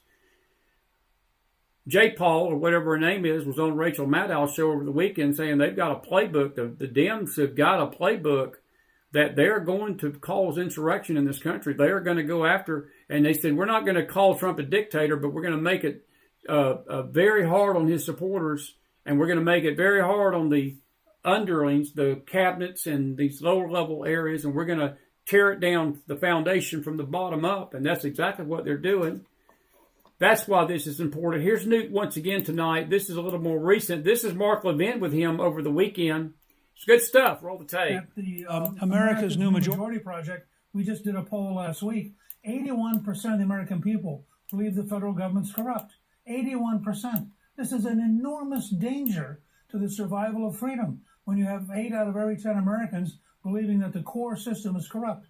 The House and the Senate have an obligation to bring these judges in, to interrogate them, to understand the normal constitutional boundaries, to look at the historic precedent, and then, if necessary, just abolish their courts and cut them out of the game, or cease paying for them, so that they just sit there and they can't do anything. The current situation is intolerable, and it is a direct threat to the system of self-government that is at the core of the American model. Yes, it is. We do need some more Newts. I wish he would come back. We sure could use him right now. I guarantee you this would not, I don't think would happen under his leadership. I'm not saying Mike Johnson's at fault. And Luna can go out there and throw shade on the Congress all she wants to. She's responsible for this tonight, and these 9 other Republicans that joined in with her should be ashamed of themselves. The Dems, they played right into the hands of the Dems. And I hope they're all satisfied tonight. Hey, you won your molehill. You won your molehill, but you've shut the Congress down now. And now you've basically given carte blanche to these judges to keep doing what they're doing. And folks, they have been ruling out, even today. You got a Democrat out there. I didn't have the time to read the story. We'll have it for Thursday night or tomorrow whenever we do our radio show. But you got Democrat leaders telling Trump tonight, you need to go to Venezuela and get those dangerous gang members and bring them back to America. No joke. That's not an April Fool's joke, by the way. It's not an April Fool's joke tonight. This country's so messed up, I could tell you something as an April Fool's joke. You'd probably believe the April Fool's joke more than you'd believe the reality of what's going on in this messed up land. You just would. Here is Pam Bondi on the arrest and the treatment and the jail sentence of one of the Tulsa destroyers. These people are sick. Pam Bondi's not. She understands what it takes to be an attorney general and uphold the law. Roll the tape. I've made it clear, if you take part in the wave of domestic terrorism against Tesla properties, we will find you, arrest you, and put you behind bars. Today, I'm proud to announce that the Department of Justice has unsealed federal charges against another Tesla attacker. We've charged Cooper Frederick in the firebombing of a Tesla dealership that occurred on March 7th in Loveland, Colorado. All of these cases are a serious threat to public safety. Therefore, there will be no negotiating. We are seeking 20 years in prison. The crime was committed in Colorado, and thanks to the great investigative work by the FBI, the defendant was arrested in Plano, Texas. Let this be a warning. You can run, but you cannot hide. Justice is coming. Justice is coming. We hope it is. We hope it is. If they'd let her do her job, it would come. If they'd let Congress do their job, it would come. If they let President Trump do his job, it will come. I'll agree. It should come. Whether it will or not, I'm not so sure. This is the reason liberalism's a mental disorder. This is people justifying while they're burning the Tulsa cars and they're burning property of Elon Musk's cars and burning Tulsa plants and axing and wiring and keying Tulsa automobiles. And all I got to say is liberalism's a mental disorder. Destruction of property is a perfectly viable source of protest. No harming humans, obviously. Yeah. Human life is sacred no matter whose it is. But property these are just things. These are just cars. Oh, I bet she would not say that if it was her car. It's amazing how these liberals can dish this crap out. There's a lot of people like that. They can dish their stuff out, but boy, you turn the tables on them and give it back, and they don't like it. I wonder if that would apply to her automobiles and her property. If somebody burned her house down because they didn't like something she did, or they didn't like her political preference, I wonder if she would feel the same way. I can tell you she wouldn't. I can tell you she wouldn't. That person needs to be investigated. By the way, let me go over the news wire real quick tonight because there's some other stories I don't have time to deal with. But there's Burchett, and this was. We're going to get back to the weather. I'll get back to that story right there in just a second because it's very important. Because we're going to talk about the weather before we leave tonight. It's very serious. You folks in the Midwest, the Deep South, the Plains tonight, you need to be very, very alert to things. This is somebody right there speaking of the Tulsa violence. There's not a video to that. I thought there was. But a 33-year-old Robert Arthurton brutally beat a 61-year-old woman while she was in her Tulsa over the weekend. And he drove in front of the Tulsa, causing both vehicles to stop. Basically, he exited the vehicle, approached the driver's side of the Tulsa. Confrontation ensued, and he is basically now arrested, and hopefully he will get charged with the more than disorderly conduct, aggressive driving, assault. Faces up to 20 years if convicted. I hope he gets more. By the way, we're going to talk about this Thursday night. I don't know if you heard about this. Britain has lost. The toddler has been suspended for being transphobic, if you can believe this. This is what Maghdalen was talking about.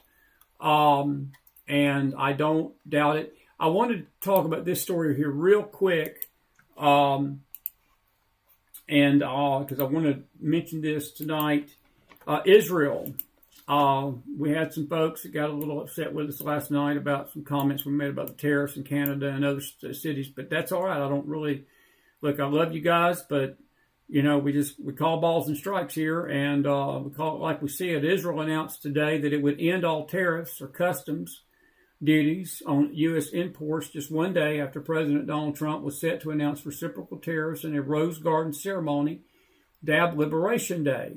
And there's the comment. We'll have this story. It's already up on our McFiles Telegram room. And but today is Liberation Day, and we played the video last night. I'm going to play it again. These are the tariffs, folks. These are just a few of the tariffs that we face from different nations, and people are complaining that the United States is the bad guy in this. No, we're not the bad guy. Nope. No, we're not the bad guy. Look at the unfair trade practices that we have. 50% from the European Union on American dairy. You have a 700% tariff from Japan on American rice. You have a 100% tariff from India on American agricultural products. You have nearly a 300% tariff from Canada on American butter and American cheese. This makes it virtually impossible for American products to be imported into these markets, and it has put a lot of Americans out of business and out of work over the past several decades. So it's time for reciprocity, and it's time for a president to take historic change to do what's right for the American people, and that's going to take... Yep, I'll agree with that. Let me say this to Canada tonight. If Israel can do it, you can do it. Let me say this to Japan. If Israel can do it, you can do it. Let me say this to the European Union and all the European nations that tariff our goods. China, all of you out there that put extreme high tariffs on our goods coming into your nation. If Israel can do what they did today, you can do the same. And we can all get along, and we can have peace with each other, and we can live in this world and stop trying to screw us in the butt and screw us financially. If Israel can do it, you can do it. Now, let me just say this, how the mindset of people are. The mindset of people is, I guess my English is bad. Let me just tell you how stupid this world has gotten. And I shouldn't say stupid. Let's just say how insane this world has gotten. Maybe that's a cleaned up version of stupid. I don't know. You got the anti-Semites out there tonight that are tweeting. They're asking the question, well, why would Israel even put tariffs on us in the first place? Because we defend them all the time, and we put all this money to defend them. We put money into defending Canada. There was nothing said about that. We put money into defending Japan. We put money into defending a lot of these nations that are doing this to us. And so the anti-Semites are having a ball with it, claiming that this was something that Israel shouldn't have been doing to begin with, but they don't mention the ones that Carolyn Levitt just mentioned. That's the mentality of the world right now. So I want to say it again to Canada. We love you guys. If Israel can drop all tariffs on our goods going into their nation, you can too. Put your money where your mouth is. You don't like the fact that we're about to tariff you into Nova Scotia? Play ball with us. Be fair. We may not have to do it. It's Liberation Day. Japan, you want to keep charging us 700% tariffs on rice and not think that we're going to do the same to you? Keep doing it. You can do that. You can follow suit. Do the right thing. We can get along. Now say it to China, our arch enemy. Russia. Trump has threatened to put tariffs on Russia's oil if Putin don't play ball. And, I like what Corey said a while ago. We can pretty much eliminate all income tax, folks. If we tariff enough, We may even get enough money coming into the government, they may not have to charge any of us any taxes. Trump would do it. Trump would do it. Israel did the right thing tonight. Israel does the right thing a lot of the time. Because people are in this anti-Semitic fog, they can't see it for their hate and the Jew-mongering and the Jew-hate mongering that they do. And that's okay. I've gotten used to it. It used to get under my skin a lot. It still bothers me, but I've learned to be more moderate in my response to it. I just look at it as there's a God in heaven listening to the blasphemy, and there's a God in heaven listening to this, and he sees it. But Israel did the right thing tonight.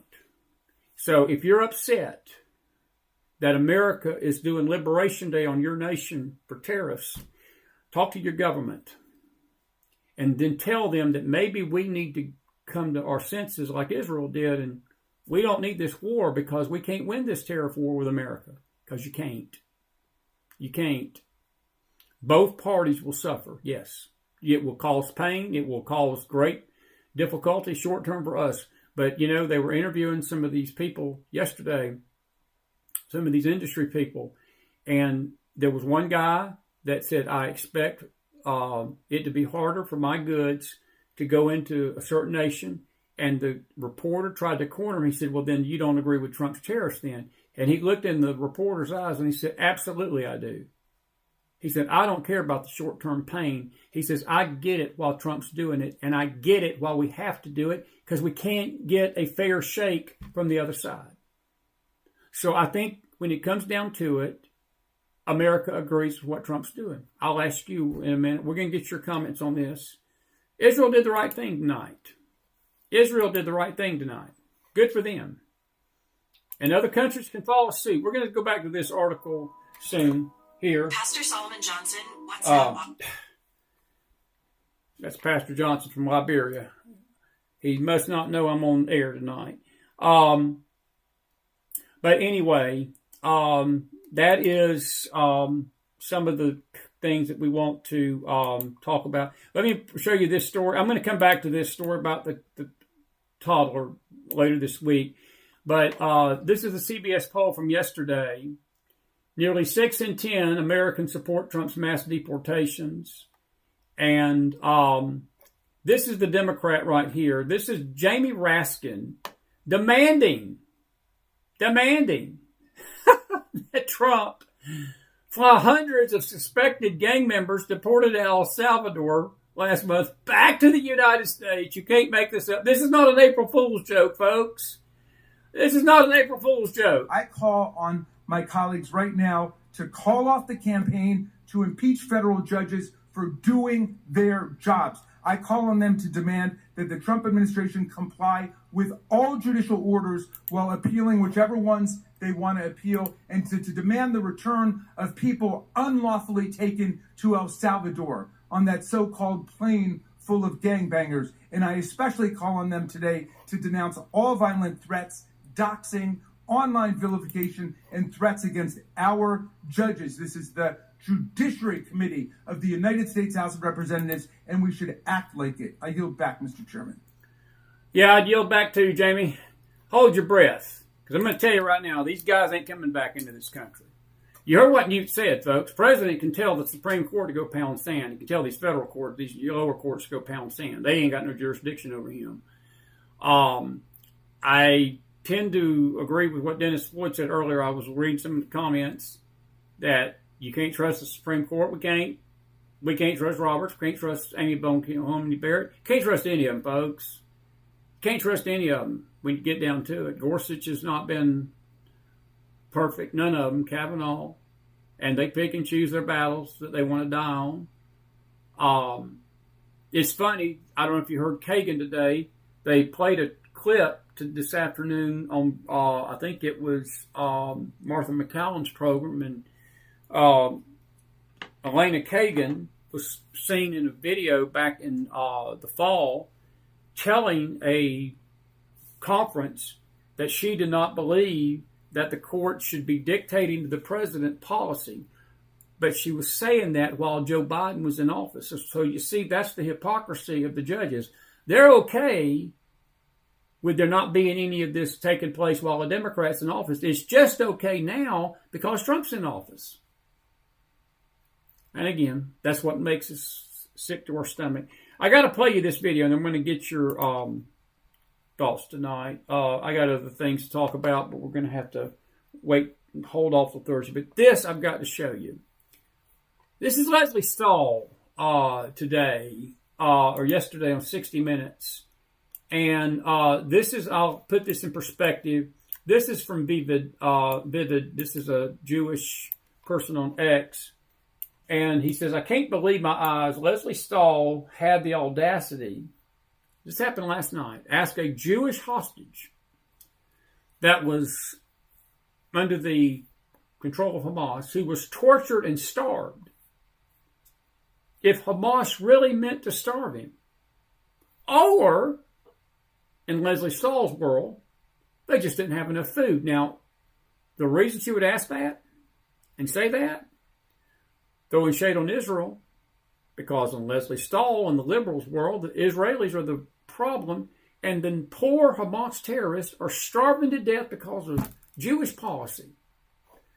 And this is Leslie out of her own mouth. You don't believe what I just read to you in Vivid. Sit, roll tape. The terrorists became very mean and very cruel and violent. More so. Much more so. They were beating me and starving me. Do you think they starved you, or they just didn't have food? No, I think they starved me, and they would often eat in front of me and not offer me food. I love the guy's expression. He said, no. He said, they were starving me, and they were torturing me. Yeah, it wasn't the fact they didn't have food. They were eating in front of him. That is a sick... Leslie Stahl should be fired for that. Leslie Stahl should be fired for that. That's insulting. That's insulting. That's anti-Semitic. Let me tell you what's crazy about that. There's Americans that believe that. There's Christians that believe that. That Israel is the reason Hamas is starving.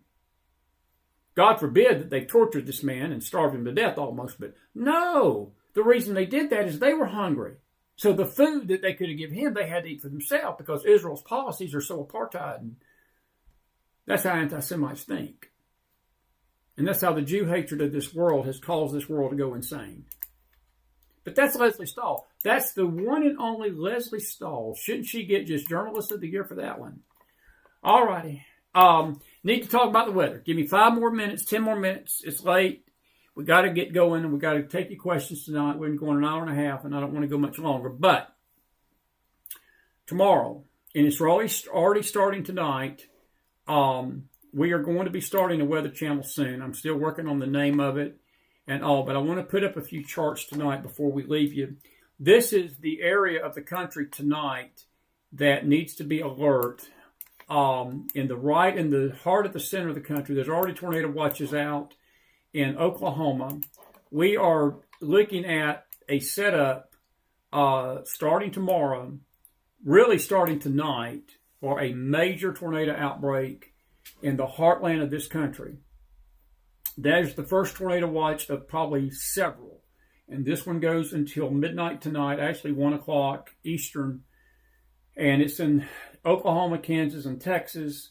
There are storms firing already near Tulsa, Oklahoma City tonight that have went severe. Southern Kansas, Nebraska.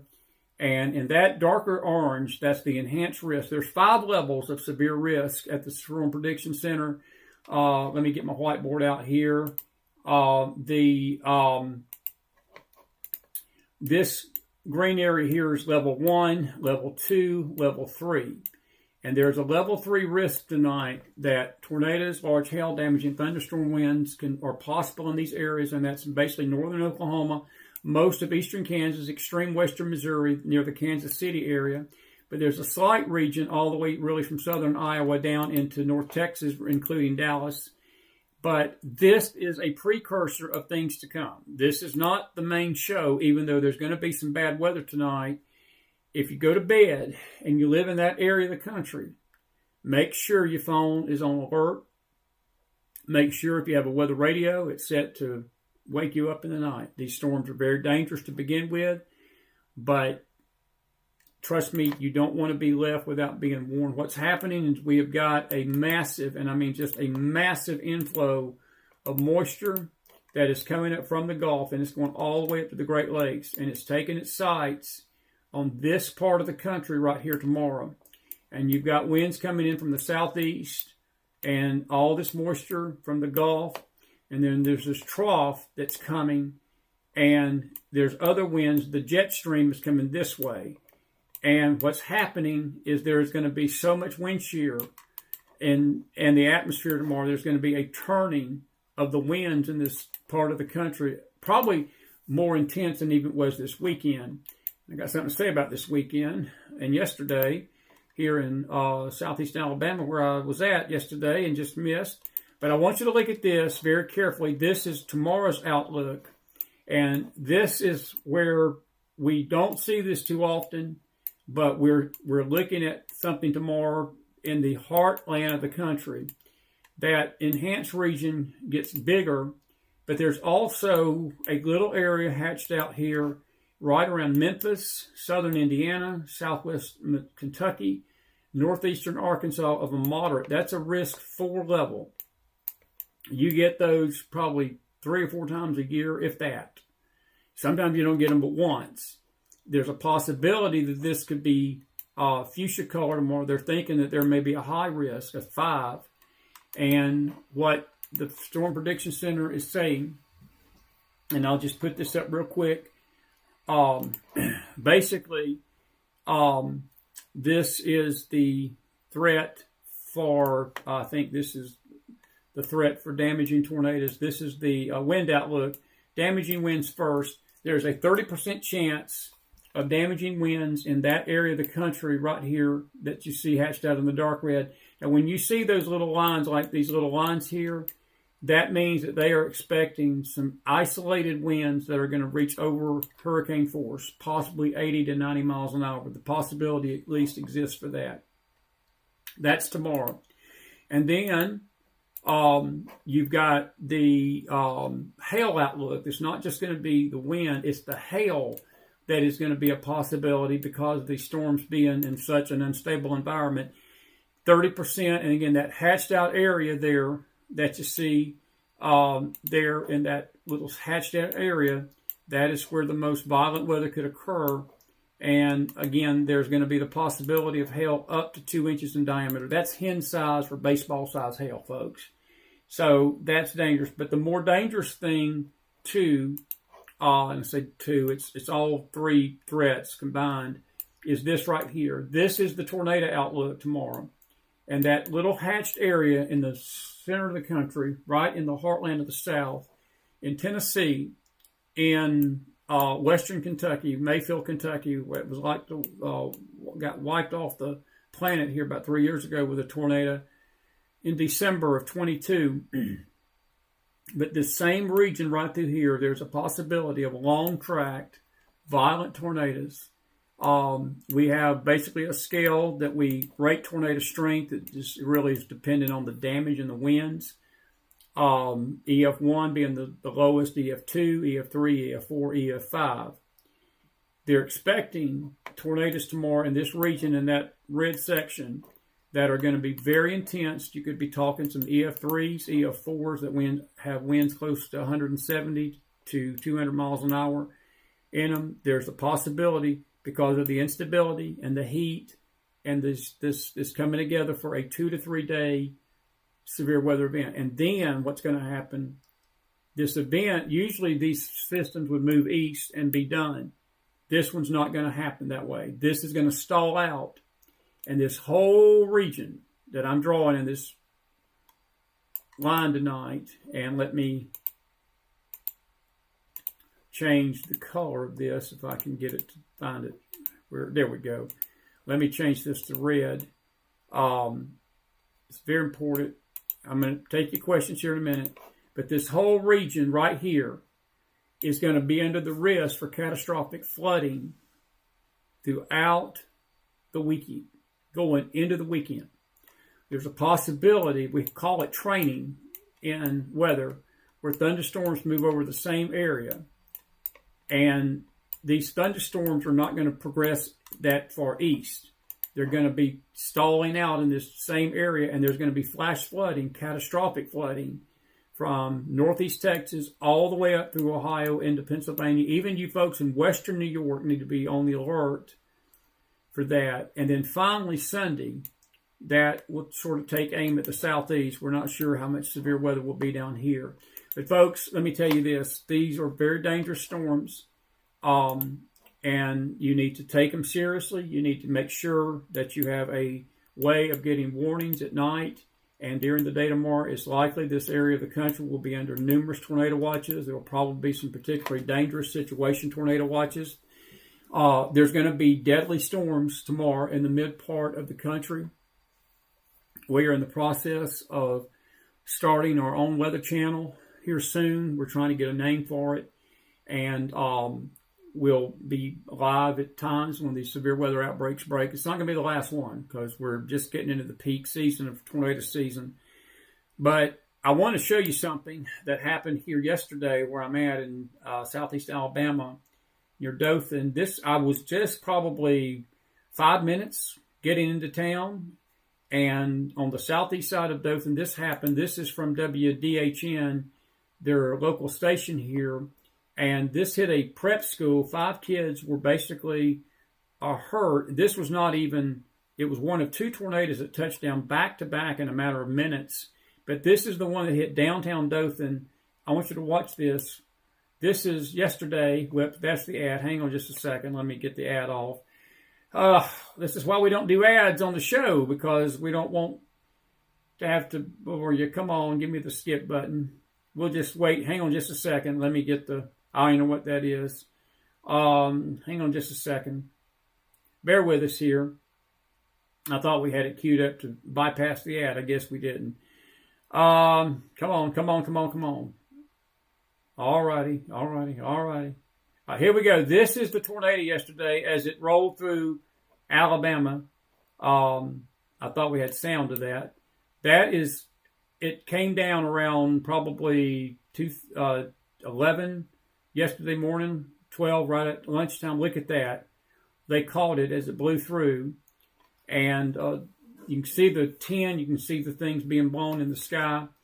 And that is unreal. It's about 1:41. That was an EF1 tornado. They said winds reached about 110, 120 miles an hour. There you can see the damage. That's a live version of a tornado. I was probably, 5 miles from that. And it just drove up. It wasn't even 5 minutes before this hit. And the Lord protected me from much harm. Could have happened very seriously. Could have been bad. And we'll play a little bit more of that. I think there's about another minute of this. But whoever this was brave catching it. And said this is the damage of the prep building. And this is trees uprooted near that school. And you can see it. There's another ad. I wish these ads wouldn't go. But you can see the damage there to the school and so forth. Let's see here. But anyway, I just wanted to show you that that's how fast these things can drop. Tomorrow, it's going to be that kind of day. And yesterday wasn't even a tornado. They wasn't expecting tornado outbreaks. But we had about 3 or 4 really bad tornadoes around the southeast. There was 2 here right around Dothan. There was 1 in Atlanta, 1 near Columbus in the southeast. You don't have to have a tornado watch to have a tornado. There's going to be tornado watches tomorrow. I'm giving you heads up, folks. Heads up. If you're in that part of the country, and a lot of you are, you need to be alert tomorrow. It's going to be one of the most violent times. And I thought 2 weeks ago when we had over nearly 75 tornadoes hit the country in a matter of 2 days, this is going to be probably on that scale, if not worse, tomorrow. Conditions are actually more intense. They're actually more volatile and more unstable this go around than they even were 2 weeks ago when the storms hit you guys in Missouri. We had 45 people get killed in that event 2 weeks ago. So please be alert, okay? And that's my that is my giving you a warning of the weather. Okay. All righty. If you got a question, what happened in Wisconsin, Shar? We lost the Supreme Court tonight. She pulled way ahead of him. It wasn't even close. Sad. The voter ID was kept on the ballot, though. The people in Wisconsin did vote for voter ID, so it was a mixed bag. But we lost the Supreme Court. All righty. You got about 10 minutes. You got about 10 minutes, folks. You got about 10 minutes. You got a question, and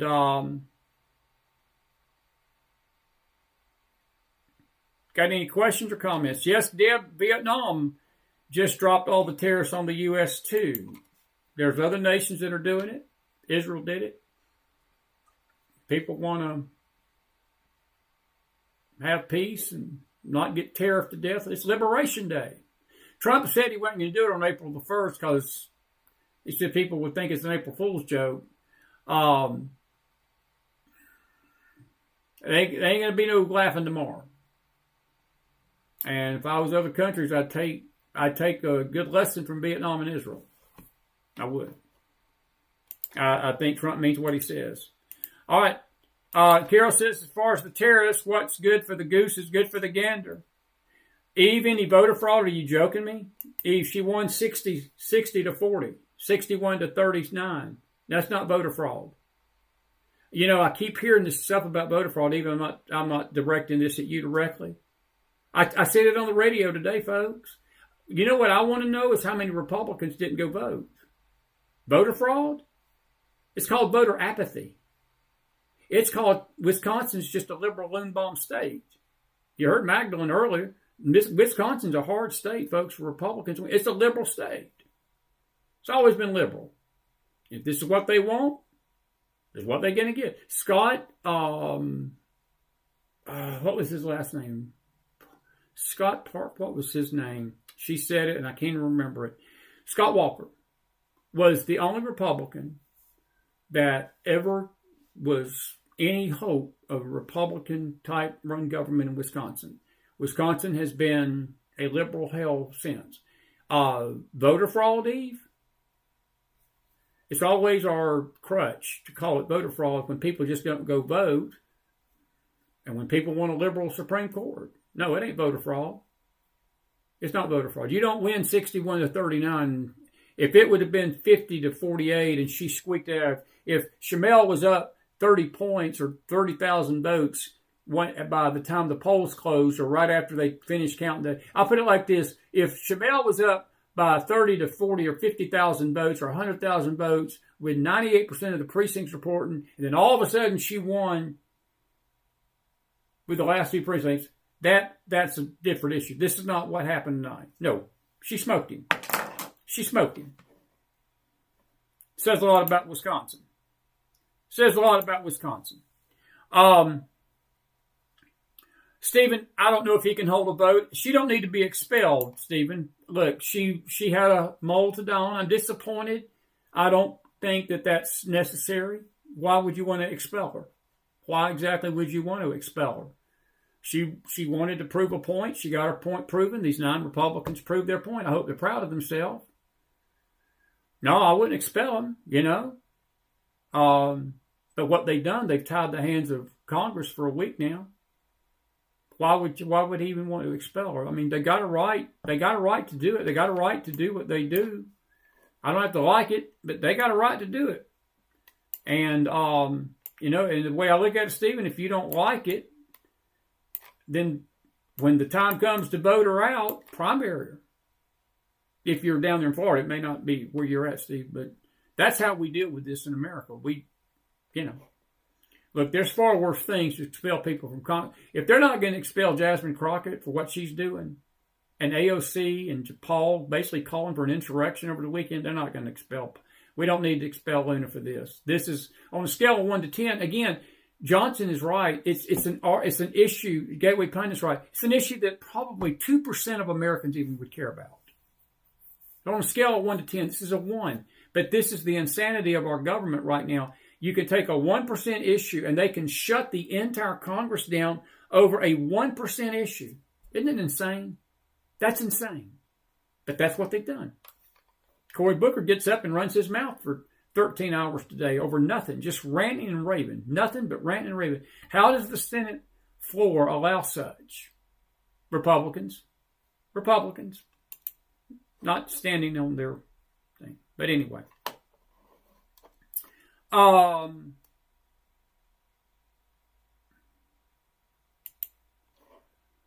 Jeannie says all 9 need to be primary. Good to see you folks over in Facebook tonight. Chris Davis says it seems like the earthquakes are getting bigger and worse. What do you think about this? Chris, what do you mean they're getting bigger and worse? We've had huge earthquakes in the past. Chris, the earth is shaking. The earth is shaking. What do I think about it? We're in the end times. That's what I think. I know people try to make big deals about them, and we've got some interesting things. I was talking to Jason Miller today, and there was a guy that is from Thailand that he drew some conclusions about Israel in 1948, the last time that it was actually tied to the solar eclipse, because the last time that Bangkok saw a solar eclipse was May the 9th of 1948. And folks, that was the week that Israel became a state, reformed as a state, and then 2 days after, or one day I take it, after the solar eclipse of May the 29th, or one day after, one day before, Bangkok saw a 7.7 earthquake. 7.7, folks, is interesting because we're 77 years since Israel became a nation.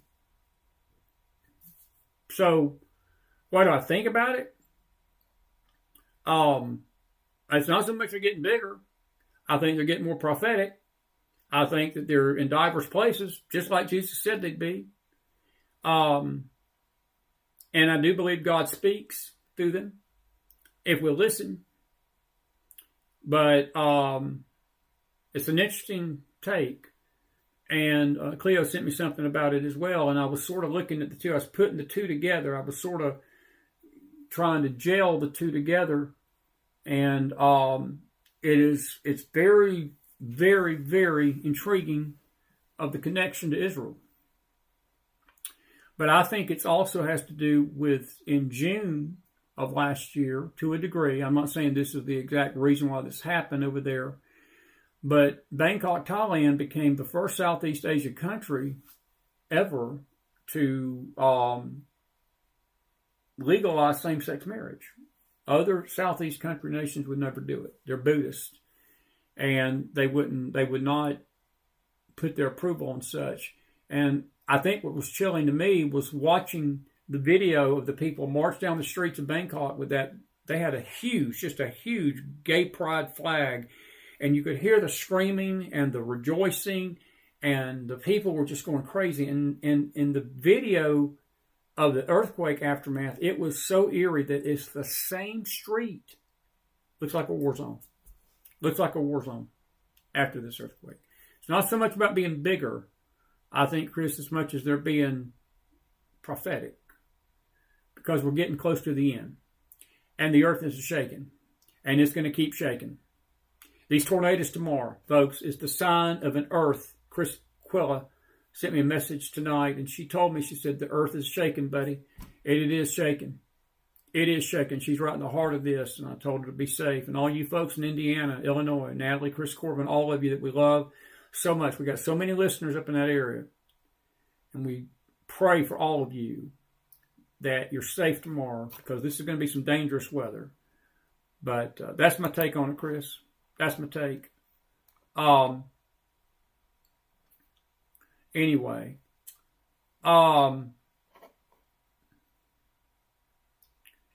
Anyway, let's see what else we got. Michael, tough night for the Republicans in Wisconsin. They are not popular. Well, maybe so. Maybe so. Very so. But again, that's the way a cookie crumbles, my friend. That's the way the cookie crumbles. I still believe we got more numbers than they do. I think what I'm going to be curious to see is what the voter turnout was for this election. It seems to be high. And if it was high and she won by that margin, then the people of Wisconsin have spoken, and this is the direction they want that state to take. But I think it's also a referendum on how important it was that Trump won that battleground state and how wild that election was in 24. He won that state going away. So I don't think it's a referendum on him, but I think that it's going to bode bad for the House in 26. And these Republicans are going to have to get their butts together. They just are. Anyway. All right, quick. You got 5 minutes? Yeah, Zoanne, nothing's fishy. I disagree. Zoanne. Ain't nothing fishy about it. I think there are people that see the voter ID issue separate from the Supreme Court. I disagree that there's anything fishy, and I totally reject the fact that there's anything nefarious. Folks, people vote the way they want to vote. This was not a close race with the Supreme Court. If this would have been, as I said, if Shamel would have been up 100,000 votes with 98% of the precincts reporting at 9 o'clock, and then we get to 10 o'clock and she's all of a sudden up 200,000 votes, or she's miraculously she's come from behind in the last second to win, then I would say that maybe there was something fishy. This was a rout. When you get to politics and you win 67 or 61 to 49 or 59 to 44 or even 55 to 44, folks, it's a rout. It's like somebody beating you in baseball 20 to 1. Politics, anytime you get any kind of percentage over 5%, 4% win, it's a rout when you look at the vote total. So, Zoe, I don't say this disrespectfully to you. This is not directed at you. But I disagree with the idea that it was fishy. The voter ID issue was totally separate. I think there were people in Wisconsin that understand that you don't need to be voting without ID. And I can't explain that, but I don't think it's fishy. I just think that it's a unique, complicated state. Maghdalen is good as explained it. It's a complicated state for Republicans. It always has been. You don't have to reject your statement. You don't have to retract your statement. Democrats are winning the House in 26. Nope, Michael, they're not. I disagree. I disagree vehemently, sir. They're not going to win the House. They're not going to win the House. Not if Republicans get out and vote. Not if we'll get out and vote, they won't. I totally vehemently disagree. No, they're not going to win the House. They're going to try. You got a party with a 21% approval rating. You got a party that's the party of AOC, Jasmine Crockett, and Jamie Rankin trying to tell the country tonight that we need to go down there to El Salvador and get those terrorists and get those gang members and fly them back to America and bring them back to the country. Go sell that. Go sell that to the country. They may think they've won a little victory tonight. It's not a victory. It's not a victory. It's not a victory. Anyway.